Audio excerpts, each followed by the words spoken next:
Sir, ക്ഷമിക്കണം. അവൻ സാറിനെ ഫോൺ ചെയ്ത് വരുത്തിയ കാര്യം ഞാൻ അറിഞ്ഞതല്ല. നീലിമ പറഞ്ഞു. സിദ്ധാർത്ഥ് അവളുടെ മുഖത്തേക്ക് തന്നെ നോക്കി നിൽക്കുകയായിരുന്നു. സിദ്ധാർത്ഥിന്റെ നോട്ടം സഹിക്കാനാവാതെ അവൾ മെല്ലെ തിരിഞ്ഞു നിന്നുകൊണ്ട് പറഞ്ഞു, അവൻ അറിയാതെ ചെയ്തതാണ്. സാറിനെ ഇനിയൊരു കാര്യത്തിനും ഞങ്ങൾ ബുദ്ധിമുട്ടിക്കില്ല. സോറി. നീലിമ അശ്വിനെ വരാന്തയിലിരുത്തി തിരികെ വന്നു. സിദ്ധാർത്ഥ് അപ്പോഴും അവിടെ നിൽക്കുകയാണ്. അവനോട് കയറിയിരിക്കാൻ വരെ പറയാൻ നീലിമ മറന്നുപോയിരുന്നു. അവൾ പെട്ടെന്ന് എന്തോ ഓർത്ത പോലെ പറഞ്ഞു, സർ ഇരിക്കൂ, ഞാനൊരു ചായ എടുക്കാം. സിദ്ധാർത്ഥ് അകത്തേക്ക് കയറി വന്നു. നീലിമ ചായ എടുക്കാൻ തിരിഞ്ഞപ്പോൾ സിദ്ധാർത്ഥ് അധികാരത്തോടെ അവളുടെ കയ്യിൽ പിടിച്ച് തനിക്ക് നേരെ തിരിച്ചു നിർത്തി. അവന്റെ പെട്ടെന്നുള്ള ആ പ്രവൃത്തിയിൽ നീലിമ ആകെ വല്ലാതെയായി. സിദ്ധാർത്ഥ് അവളുടെ കണ്ണുകളിൽ നോക്കി. എന്നിട്ട് ചോദിച്ചു, will you marry me? Siddharth ചോദിച്ചത് കേട്ട് നീലിമ അമ്പരന്ന് പോയി. സർ, എന്താ ചോദിച്ചത്? എന്നെ കല്യാണം കഴിക്കാമോന്ന്. എന്താ, താൻ കേട്ടില്ലേ അത്? സിദ്ധാർത്ഥ് നീലിമയുടെ അടുത്തേക്ക് കൂടുതൽ ചേർന്ന് നിന്നുകൊണ്ട് പറഞ്ഞു. നോക്ക് നീലിമ, തനിക്ക് വീട്ടിൽ നിന്ന് കല്യാണത്തിന് നല്ല പ്രഷറില്ലേ? അതേപോലെ എനിക്കും ഉണ്ട്. എനിക്ക് പെട്ടെന്ന് അങ്ങനെ ഒരു വിവാഹമൊന്നും കഴിക്കാൻ പറ്റില്ല. സിദ്ധാർത്ഥ് പറഞ്ഞത് കേട്ട് ഒന്നും മനസ്സിലാവാതെ നീലിമ കണ്ണുമിഴിച്ചു. ഞാൻ പറഞ്ഞു വരുന്നത്, നമ്മൾ രണ്ടുപേരും തമ്മിലാണ് കല്യാണം കഴിക്കുന്നതെങ്കിൽ ഈ പറഞ്ഞ പ്രശ്നത്തിൽ നിന്ന് രണ്ടുപേർക്കും ഒരുപോലെ രക്ഷപ്പെടാം. നീലിമ, നമ്മള് വിവാഹം കഴിച്ചാലും ഇതേപോലെയൊക്കെ തന്നെയാവും ജീവിക്കാൻ പോകുന്നത്. അതായത് ഭാര്യ ഭർത്താവ് ബന്ധമൊന്നും നമുക്കിടയിൽ ഉണ്ടാവില്ല. ഞാൻ ഉദ്ദേശിക്കുന്നത് ഒരു എഗ്രിമെന്റ് കല്യാണമാണ്, സിദ്ധാർത്ഥ് പറഞ്ഞു. അത് കേട്ട് നീലിമ അവനെ നോക്കി. അപ്പോഴാണ് അവൻ എന്താണ് ഉദ്ദേശിക്കുന്നതെന്ന് അവൾക്ക് മനസ്സിലായത്. സിദ്ധാർത്ഥിന് മറ്റുള്ള വിവാഹ ആലോചനകളിൽ നിന്ന് രക്ഷപ്പെടാൻ വേണ്ടി മാത്രം വെറുതെ ഒരു വിവാഹം. നീലിമയ്ക്ക് അതുപോലൊരു കാര്യം സങ്കല്പിക്കാൻ പോലും ആവുമായിരുന്നില്ല. സിദ്ധാർത്ഥ് അപ്പോഴും അവളെ നോക്കുന്നുണ്ടായിരുന്നു. എന്തു പറയണമെന്നറിയാതെ നീലിമ അവനെ നോക്കി. നീലിമ ഒന്നും പറഞ്ഞില്ല. ഈ കാര്യത്തില് തനിക്ക് എന്തെങ്കിലും ബുദ്ധിമുട്ടുണ്ടോ? ഉണ്ടെങ്കിൽ തുറന്നു പറയാം. സർ, ഇതിപ്പോ നിങ്ങളുടെ വീട്ടിലൊക്കെ അറിഞ്ഞാ എന്താ സംഭവിക്കാന്ന് ചിന്തിച്ചിട്ടുണ്ടോ? സിദ്ധാർത്ഥ് മറുപടി പറയാതെ അവളെ നോക്കി. അശ്വിൻ അപ്പോൾ ഹോളിൽ കളിക്കുകയായിരുന്നു. നീലിമ തുടർന്നു. മാത്രമല്ല, ആളുകൾ എന്നെയും സാറിനെയും ചേർത്ത് എന്തൊക്കെ കഥകളാണ് പറയുന്നതെന്നറിയാലോ. ഇപ്പോ നമ്മള് വിവാഹം ചെയ്താ അതെല്ലാം സത്യമാണെന്ന് നമ്മൾ തന്നെ സമ്മതിച്ചു കൊടുക്കുന്നത് പോലെ ആവില്ലേ? നീലിമ ചോദിച്ചു. അത് കേട്ട് സിദ്ധാർത്ഥ് അവളെ നോക്കി പറഞ്ഞു, നീലിമ, ഞാൻ സംസാരിക്കുന്നത് നമ്മൾ രണ്ടുപേരുടെയും മാത്രം കാര്യമാണ്. നാട്ടുകാർ എന്ത് വിചാരിക്കുമെന്ന് കരുതിയല്ല ഞാൻ ജീവിക്കാറുള്ളത്. എനിക്ക് പക്ഷെ അതൊക്കെ ചിന്തിച്ചേ പറ്റൂ, നീലിമ പറഞ്ഞു. അപ്പോൾ സിദ്ധാർത്ഥ് അവൾക്ക് മുന്നിലേക്ക് നീങ്ങി അല്പം കൂടി അടുത്തേക്ക് വന്നു. എന്നിട്ട് പറഞ്ഞു, നീലിമ, തന്റെ കൂടെ ഒരാളില്ലെങ്കിൽ ഉറപ്പായും തനിക്ക് വീട്ടുകാർ കണ്ടുപിടിച്ച് ആ കിഴവനെ കെട്ടേണ്ടി വരും. പിന്നെ അന്ന് അച്ഛൻ ആരൊക്കെയോ ചേർന്ന് പിടിച്ചു വച്ചപ്പോ ഞാൻ അവിടെ തക്ക സമയത്ത് എത്തിയതുകൊണ്ട് മാത്രമാണ് കുഞ്ഞിവിടെ ഇങ്ങനെ ഇരിക്കുന്നത്. അവന്റെ ഭാവി കൂടി ഓർത്താണ് ഞാൻ പറയുന്നത്. തനിക്കും മോനും എന്റെ വീട്ടിൽ സുഖമായി ജീവിക്കാം. അത് കേട്ടിട്ടും വിവാഹത്തിന് സമ്മതമല്ലാത്ത മട്ടിൽ നീലിമ അവനെ നോക്കി. ഈ പെണ്ണെന്തിങ്ങനെ? സാധാരണയായി എന്റെ കാശ് കണ്ടിട്ട് ഇങ്ങോട്ട് വിവാഹക്കാര്യം പറഞ്ഞാണ് പെൺകുട്ടികൾ വന്നുകൊണ്ടിരുന്നത്. ഞാൻ ഇവളോട് ആ കാര്യം അങ്ങോട്ട് പറഞ്ഞിട്ടും നിന്ന് ആലോചിക്കുന്ന കണ്ടില്ലേ? വല്ലാത്ത ജന്മം തന്നെ ഇവള്, സിദ്ധാർത്ഥ് മനസ്സിൽ പറഞ്ഞു. ഇനി നീലിമയോട് അതേക്കുറിച്ച് സംസാരിച്ചിട്ട് കാര്യമില്ലെന്ന് മനസ്സിലാക്കിയ സിദ്ധാർത്ഥ് അവളെ ഒന്ന് നോക്കിയ ശേഷം അവിടെ നിന്നും ഇറങ്ങിപ്പോയി. സിദ്ധാർത്ഥ് ദേഷ്യപ്പെട്ടു പോകുന്നത് കണ്ട നീലിമ അവന്റെ പിന്നാലെ ഓടിച്ചെന്നു. എന്നിട്ട് പിറകിൽ നിന്ന് വിളിച്ചു, സിദ്ധാർത്ഥ് സർ. അവൾ വിളിച്ചത് കേട്ട് സിദ്ധാർത്ഥ് തിരിഞ്ഞു നോക്കി. സാറിന്റെ വീട്ടില് ഈ വിവാഹത്തിന് സമ്മതിക്കുവോ? നീലിമ ചോദിച്ചു. എന്റെ വീട്ടിലെ കാര്യം ഞാൻ നോക്കിക്കോളാം. താൻ തന്റെ കാര്യം മാത്രം പറഞ്ഞാൽ മതി. സമ്മതമാണോ ഞാൻ പറഞ്ഞ എഗ്രിമെന്റ് വിവാഹത്തിന്? സിദ്ധാർത്ഥ് വീണ്ടും ചോദിച്ചു.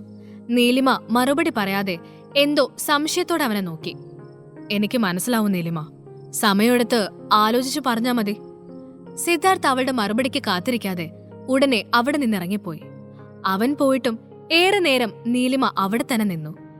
സിദ്ധാർത്ഥിന് അങ്ങനെ ഒരു എഗ്രിമെന്റ് വിവാഹം നടത്താൻ താല്പര്യമുണ്ടെങ്കിൽ അതിനും റെഡിയായി ഒരുപാട് സ്ത്രീകൾ അയാൾക്ക് പിന്നാലെ വരുമെന്ന് നീലിമയ്ക്കറിയാം. എന്നിട്ടും അയാൾ എന്തുകൊണ്ടാണ് തന്നോട് ഈ കാര്യം ആവശ്യപ്പെട്ടത്? ഇനി ഒരു പക്ഷേ അയാൾക്ക് എന്നോട് എന്തെങ്കിലും ഇഷ്ടമുണ്ടോ? ഇല്ല, ഈ മുരടൻ അങ്ങനെ ഇഷ്ടപ്പെടുന്ന ആളൊന്നുമല്ല. അമ്മ, ഡാഡി പോയോ? അശ്വിൻ ചോദിച്ചത് കേട്ട് നീലിമയ്ക്ക് ദേഷ്യം വന്നു. ദേ അച്ചു, അദ്ദേഹം നിന്റെ ഡാഡി അല്ലെന്ന് എത്ര വട്ടം പറയണം? ഞാൻ ശരിക്കും മടുത്തു. ഇനി നീ തല്ല് വാങ്ങിക്കും, നോക്കിക്കോ. നീലിമ അശ്വിനെ നോക്കി ശാസനയോടെ പറഞ്ഞു. അല്ല, നീ എന്തിനാ മോനെ ആവശ്യമില്ലാതെ അദ്ദേഹത്തെ വിളിച്ചു വരുത്തിയത്? നീലിമ അവനെ നോക്കി ചോദിച്ചു. അത് അമ്മ, ആ അങ്കിള് അമ്മയെ കരയിപ്പിച്ചത് കണ്ടപ്പോ ഡാഡിയെ വിളിക്കാൻ തോന്നി. അയ്യേ, അതിനെന്തിനാ എന്റെ അച്ഛന് സങ്കടം? അമ്മ വെറുതെ പറഞ്ഞതല്ലേ. എന്റെ കുഞ്ഞിന് ഞാനുണ്ടല്ലോ. നിനക്കെപ്പോഴും ദൈവം കൂടെ ഉണ്ടാവും. വേറെ ആരും വേണ്ട നമുക്ക്. അത് കേട്ട് അശ്വിൻ അവളോട് കൂടുതൽ ചേർന്നിരുന്നു. അമ്മ വിഷമിക്കരുതെന്ന് മാത്രം അവൻ എപ്പോഴും ചിന്തിച്ചിരുന്നു.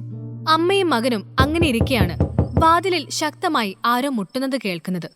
വീടിന്റെ മുന്നിൽ ബെല്ലുണ്ടായിട്ടും ആരാണ് അത്ര ശക്തിയായി മുട്ടുന്നത് എന്നവൾക്ക് അതിശയം തോന്നി. സിദ്ധാർത്ഥ് ഒരിക്കലും അങ്ങനെ കാണിക്കില്ല. ഇനി ആദി ആയിരിക്കുമോ? നീലിമ മനസ്സിൽ വിചാരിച്ചു. ആദിയാണെങ്കിൽ അവന്റെ വരവ് ഇതോടെ നിർത്തിക്കണമെന്ന് മനസ്സിലോർത്തുകൊണ്ടാണ് നീലിമ ചെന്ന് വാതിൽ തുറന്നത്. വാതിലിന്റെ അപ്പുറം നിൽക്കുന്ന ആളെ കണ്ട് നീലിമ ഞെട്ടിപ്പോയി. അവളുടെ അച്ഛൻ വാസുദേവനും അയാളുടെ 1-2 കൂട്ടാളികളുമായിരുന്നു വീടിനു മുന്നിൽ. അവരെ കണ്ട് ഭയം തോന്നിയെങ്കിലും നീലിമ അത് പുറത്ത് കാണിക്കാതെ പറഞ്ഞു. നിങ്ങൾ എന്ത് ബന്ധത്തിന്റെ പേരിലാ പിന്നെ വന്നത്? മോളെ, നീ എത്രയായാലും എന്റെ മകളല്ലേ? വാസുദേവൻ വിഷമം അഭിനയിച്ചു. അച്ഛ മതി, നിങ്ങളുടെയും കുടുംബത്തിന്റെയും അഭിനയവും സ്നേഹവും എല്ലാം മടുത്തിട്ടാണ് ഞാൻ മോനെയും കൊണ്ട് ഇങ്ങോട്ട് പോന്നത്. പിന്നെയും എന്നെ എന്തിനാ പിറകെ നടന്ന് ദ്രോഹിക്കുന്നത്? നീലിമ ചോദിച്ചു. വാസുദേവൻ അത് കേട്ട് മറുപടി പറയാതെ വരാന്തയിലേക്ക് കയറി. നിന്നെ ആര് ദ്രോഹിച്ചെന്നാ? നിന്നോട് ഞാനൊരു കാര്യം പറഞ്ഞു, നീ അത് അനുസരിച്ചില്ല. മക്കളെ നേർവഴിക്ക് കൊണ്ടുവരാൻ അച്ഛനമ്മമാർ പലതും ചെയ്യും, അതല്ലേ ഞാനും ചെയ്തോളൂ. മക്കളെ നേർവഴിക്ക് കൊണ്ടുവരാൻ അച്ഛൻ കണ്ടുപിടിച്ച മാർഗമാണോ അപ്പോ സുധാകര മേനോനുമായുള്ള വിവാഹം?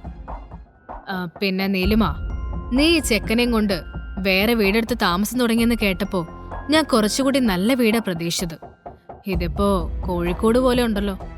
നിങ്ങളെപ്പോലെ മാളികയിൽ തന്നെ കിടന്നാലേ ഉറക്കം വരുമെന്ന് ചിന്തിക്കുന്ന ആളല്ല ഞാൻ. എനിക്ക് മോനും ഇത് തന്നെ ധാരാളമാണ്. നീലിമ പറഞ്ഞു. നിന്റെ ഈ വാശി നിന്നെ നാശത്തിൽ കൊണ്ടെത്തിക്കും, അത് മാറ്റിക്കോ. ഇനി എനിക്ക് എന്താ നശിക്കാൻ ബാക്കിയുള്ളത്? നിങ്ങൾ എന്തായാലും എന്റെ ഭാവിയെക്കുറിച്ച് ഇത്ര ഓർക്കണമെന്നില്ല. അഞ്ജലി മോളുടെ ഭാവി സുരക്ഷിതമാക്കാൻ നോക്ക്, നീലിമ പറഞ്ഞു. വാസുദേവൻ അതിന് മറുപടി പറയാതെ അയാളുടെ ബോഡി ഗാർഡിനെ നോക്കി. നോട്ടത്തിന്റെ അർത്ഥം മനസ്സിലാക്കിയ അവർ നീലിമ കാണാതെ അകത്തേക്ക് കടന്നു ചെന്നു. നീലിമ, നീ ഇവിടേക്ക് വന്നപ്പോ എന്നെ തോൽപ്പിച്ചു കളയാമെന്ന് കരുതി കാണും. പക്ഷേ ഞാനങ്ങനെ തോൽക്കുന്നവനല്ല മോളെ. നിങ്ങളോട് എനിക്കൊന്നും സംസാരിക്കാനില്ല. എന്റെ വീട്ടിൽ നിന്നൊന്ന് പോയി തരുമോ? നീലിമ പറഞ്ഞു. അത് കേട്ട വാസുദേവൻ എഴുന്നേറ്റ് നിന്നു. അയാൾ പോകുവാനുള്ള തയ്യാറെടുപ്പിലാണെന്ന് കരുതി നീലിമ സമാധാനിച്ചു. അപ്പോഴാണ് അകത്തുനിന്ന് അശ്വിന്റെ കരച്ചിൽ കേൾക്കുന്നത്. നീലിമ അത് കേട്ട് മുറിയിലേക്ക് ഓടി. അപ്പോൾ വാസുദേവന്റെ ബോഡിഗാർഡ് അശ്വിനെ പിടിച്ച് കസേരയിൽ കെട്ടിയിട്ടിരുന്നു. അമ്മാ! അശ്വിൻ കരഞ്ഞ് നിലവിളിച്ചു. അവൻ ആകെ ഭയന്നു പോയിരുന്നു. അത് കണ്ട നീലിമ അവന്റെ അടുത്തേക്ക് ഓടി. നിങ്ങൾ എന്തേ കാണിക്കുന്നേ? എന്റെ മോനെ വിട്! നീലിമ അലറി.